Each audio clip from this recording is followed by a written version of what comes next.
Hello everybody, welcome to Snyder's Inc. 2.0. Hope you're all having a great day. Got a bit of an issue with my throat going on right now. Hopefully it doesn't affect the video.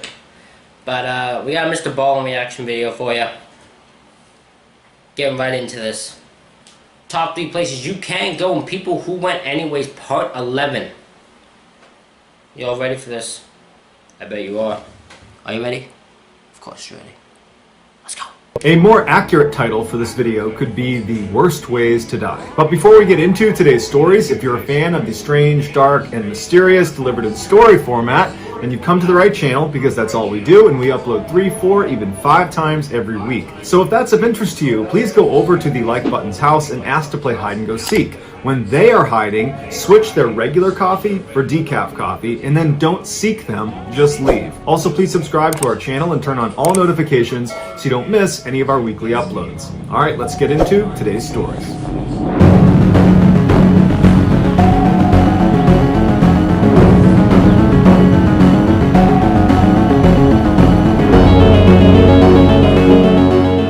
Nicknamed the Great Grey Green Greasy, the Limpopo River is one of Africa's largest rivers. It serves as a border. Wait, what's it called? This is gonna be just part of the pause thing, because I just need to hear this myself. Nicknamed the Great Grey Green Greasy. The Great Grey Green Greasy. Fucking hell, that's a tongue twister. Serves as a border between Zimbabwe and South Africa, and it also happens to be one of the most dangerous places on Earth. A town in South Africa called Phalaborwa sits on Limpopo's shores, and all of its residents know they're never supposed to step foot inside of the dangerous waterway. But not all of their residents take that guidance seriously. On January 1st, 2010, Phalaborwa resident Mariska Buitendog, along with her boyfriend and 6 of their other friends, had been out all night partying, celebrating the new year. They had had a considerable amount of alcohol over the course of the night, so as the sun was coming up, in their inebriated state, they decided they wanted to take an early morning dip in the Limpopo River. So they head over to the river, and while initially they all seemed really eager to get in the waterway, it was only Mariska that was brave enough to do it. So the rest stayed on shore, and Mariska jumped in the river and jumped right out again. She survived, and everyone was very impressed with her. And so she's confident, and so she does it again, this time going a little bit farther out into the river before coming back on shore. Now she's really confident, she's done it twice, and so she said, "Hey, who wants to come with me for a 3rd time in?" And the group said, "No, we're still good, and you really shouldn't push your luck. This is not safe." And she said, "I don't care, I'm going in for a 3rd time." So Mariska gets in the water, and by herself, she swims out on her back about 15 meters away from shore. She turns and waves at the group and smiles before she is violently pulled under the water. There wasn't even time for her to scream. Her boyfriend immediately jumped into the water to try to pull her out, but he knew where she was, and there was no way he was getting her back. The other nickname for the Limpopo River is Crocodile River, and Mariska, unfortunately, had fell victim to one of its apex predators. But it's not just drunk partygoers that fall victim to these crocodiles. Unfortunately for the residents of Zimbabwe, because of the... So this river is known for crocodiles. It's known perfectly that there were crocodiles in here that will take you out. And yet still people test their fate with this place. Stupid people do stupid things, man. That's what this is. Stupid person doing a stupid thing. You survived twice. Should have stuck with that. His 3 strikes, she was out by a crocodile. Extreme hardships they have to face. Many of them have been forced to flee the country and cross over the Limpopo River to try to gain entry into South Africa. And many of them will die trying. On April 11th, 2014, Zimbabwean and South African police discovered this crocodile-infested cave right near where Zimbabwean residents will try to cross over the Limpopo River, and inside of this cave were the remains of 15 people that presumably tried to cross over and were caught by crocodiles. The discovery of this cave and the 15 people who lost their lives inside of it, while tragic and certainly gruesome, it only represents a fraction of the total number of people who have died trying to cross this river. Yellowstone National Park in Wyoming is one of the most remarkable and beautiful places on Earth. Not only is it renowned for its biodiversity, which includes some incredibly resilient microbial organisms, it's also home to one of the world's so-called supervolcanoes. This supervolcano sits atop one of the world's largest magma bodies fueled by an upwelling plume of superheated material. This dynamic and violent subterranean plumbing means the water bodies at the surface, the famous Yellowstone hot springs, are highly acidic and incredibly hot. If you were to ignore the countless warnings around these hot springs telling you to stay away, do not go in the hot springs, if you were to ignore those and go in one, or more accurately, fall in one, this is what would happen to you. First, your body would register that your skin was bathing in waters exceeding 200 degrees Fahrenheit. This would hurt like nothing you can possibly imagine. But it would only hurt as long as your nervous system was able to register pain, which would only be for about 1 minute or less. At this temperature, your skin would begin to quickly break down and disintegrate, and your blood vessels in your underlying dermis would rupture, causing rapid blood loss. Some underlying skin layers would not break down, but they would lose all of their water and become tough and blackened. And your underlying subcutaneous fat would bubble off as well. All in all, this is known as a full thickness burn, and it would occur in about 1 minute in these waters. Your nervous system would enter a state of shock and become irreversibly damaged, which would lead to most, if not all, of your organs to fail if the heat stress has not already done that to you. You would be dead within 2 to 3 minutes, and then at that point, the acidity of the water would take over. Within a few hours, your body, including your skeleton, would be completely dissolved into absolute nothingness. And for anyone who falls in but manages to climb out again before being dissolved, they are not out of the woods. Many of those people, unfortunately, will die hours, days, months later due to complications from the burns. On June 7, 2016, Colin Scott and his sister Sable went to Yellowstone to see the famous hot springs. The siblings were exploring the Norris Geyser Basin, which is the park's oldest and hottest thermal area, when they decided... That sounds like the most painful, agonizing experience to be seen in and to watch. Because if you fall in, it's only for a minute you're experiencing this, then you're just dead. If you're watching it, you're watching someone you know, or a stranger, either way, disintegrate in your very eyes.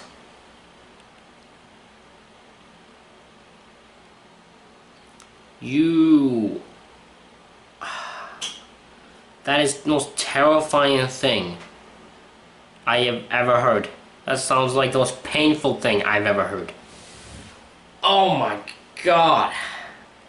To leave the safety of the boardwalk and walk past all the signs telling them, do not leave the boardwalk, this is dangerous, turn around. They decided to walk past all of those and venture out off the course. They walked approximately 200 meters away from the path to the edge of a hot spring that was not really part of the main tour, and they were just standing there when Colin apparently tripped and fell into the hot spring.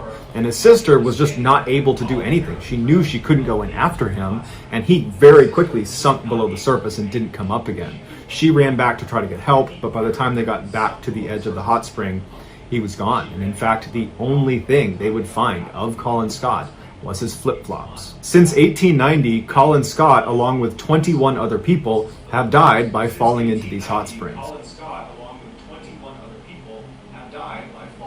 There is a remote cliff face in northern England that rarely gets tourists. If you were standing in front of it, you would see this little stream that went into a break in the limestone. It's this little tiny hole, and that stream is called the Mossdale Beck. If you crouched down and walked through that hole, you would be entering the Mossdale Caverns, which since 1967 have been permanently sealed off to cavers. Once inside the Mossdale Caverns entranceway, you could look down and see that little stream, the Mossdale Beck, would be going between your legs, and then right in front of you, it would split in 2 distinct directions down respective tunnels. To the right, the water flows down 7 miles of accessible passageway. However, most of it is incredibly tight and it's prone to flooding.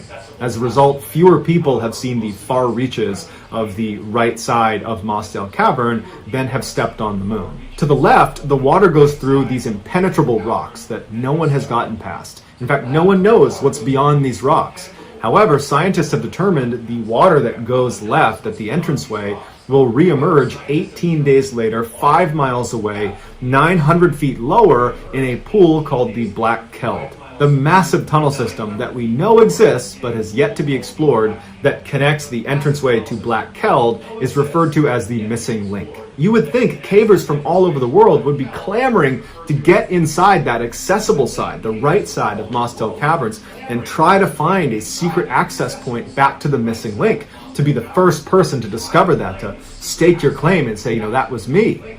But in fact, since the Mossdale Caverns was discovered in 1941 until 1967, almost no one went in Mossdale Caverns. Endless, tight, water-filled crawls with names like Drown or Glory made Mossdale Caverns feel like too big of a risk to be worth it. But in 1967, 10 extremely fit, extremely experienced cavers said, you know what? We are going in Mossdale Cavern, and that makes sense. There's one entranceway, and it's this tight, small little area that people can barely get through.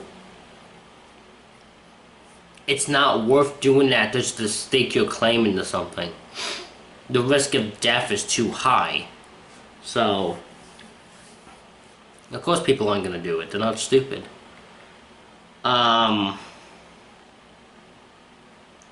It's insane, really, that people would attempt that. Or is that just a me thing that finds that insane?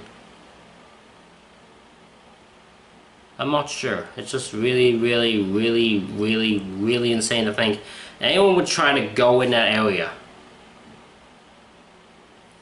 Stupid people do stupid things, though. We're going to find that entrance to the missing link. So, on June 24th, 1967, these 10 cavers entered Mossdale Caverns. They went right into the accessible 7 miles of passageway, and they began their descent. And it wasn't that long until 2 of the 10 cavers, the 2 least experienced of the group, said, you know what, I don't want to do this anymore. I've got a bad feeling about this, but we don't know the way out. And so they needed chaperones to leave. And so 2 other cavers from the group had to go with them. So 4 cavers, they leave Mossdale Caverns. The other 6 are going to continue on. So when the 4 got back to the surface, it was about 5 p.m. They had been in the cavern for several hours at this point. And when they went in, initially, the weather was great. It was beautiful. It was clear. Now they're coming out again, and it had started to rain. Not significantly, it was more like a drizzle, but they were a little bit concerned because they knew the other 6 were planning to be in the cavern until after midnight. So they were just hopeful that the rain did not get any worse. But just a couple of hours later, the skies opened up and it rained like it hadn't rained in years. Just torrential downpour, and the 4 were really concerned about the other 6. So they went back to the entrance hoping that maybe, the other 6 would have heard the rain, although it's very unlikely considering how deep they were going to be. But they were hoping that maybe they'd be coming out again and they would see them and get them back to safety. But when they arrived there, not only were the 6 not out of the cave, but the actual entrance to the cave was completely submerged in water. Earlier that day, when the 4 cavers turned around and left, the other 6 cavers, they continued on, and they had made it about 2 miles deep into these caves. They had passed the fabled Drown or Glory swim, they had survived the knee wrecker passage, and they had bit their tongue as they squeezed through the famously painful Umaguli tunnel, now located hours away from the only way out. So they are way into this cave.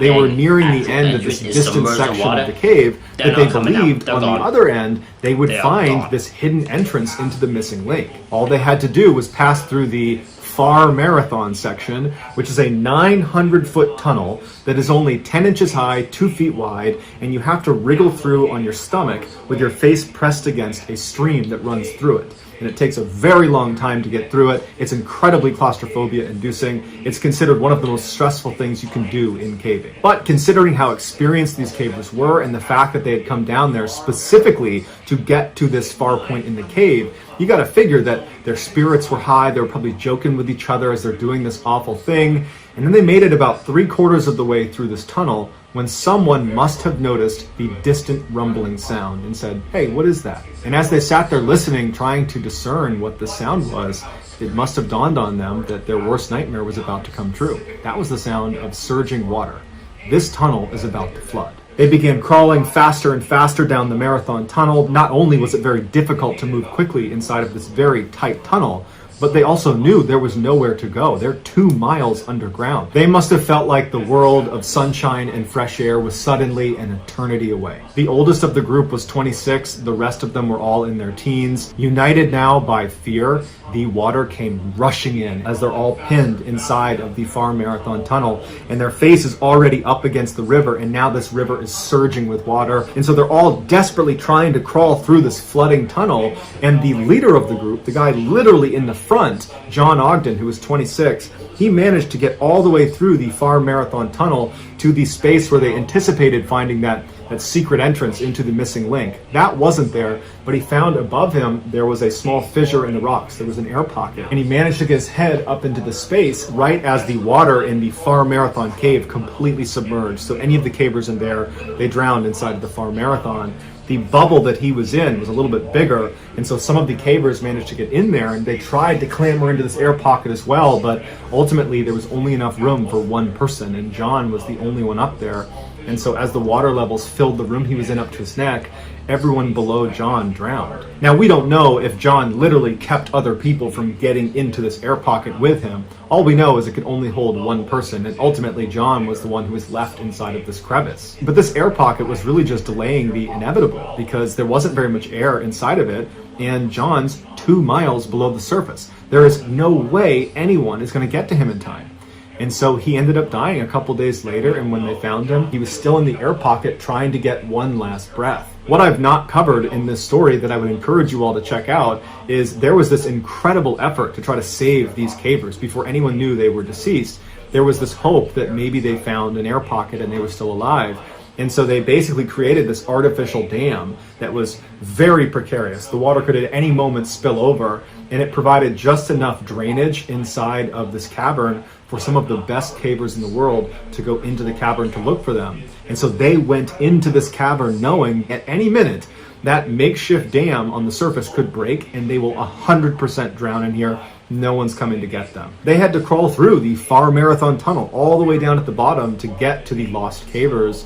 And ultimately, when they discovered they were all deceased, it would have been impossible to remove their bodies. And so the decision was made to leave the 6 cavers where they died and seal off the cave permanently. So in 1967, they sealed it off, and they now treat Mossdale Caverns like a gravesite, and no one goes in it. So that's going to do it, guys. If you found the Far Marathon Tunnel all the way down at the bottom to get to the lost cavers, and ultimately, when they discovered they were all deceased, it would have been impossible to remove their bodies. And so the decision was made to leave these 6 cavers where they died and seal off the cave permanently. So in 1967, they sealed it off, and they now treat Mossdale Caverns like a gravesite. No one goes in it. So that's going to do it, guys. If you Wow.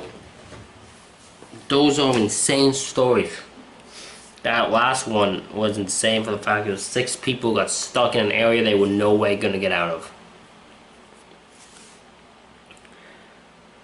Damn, guys, that was insane. I hope you all enjoyed this reaction video. Hit the like button, hit the subscribe button, comment what you think down below. Thank you all for watching, and I will see you all for the next one.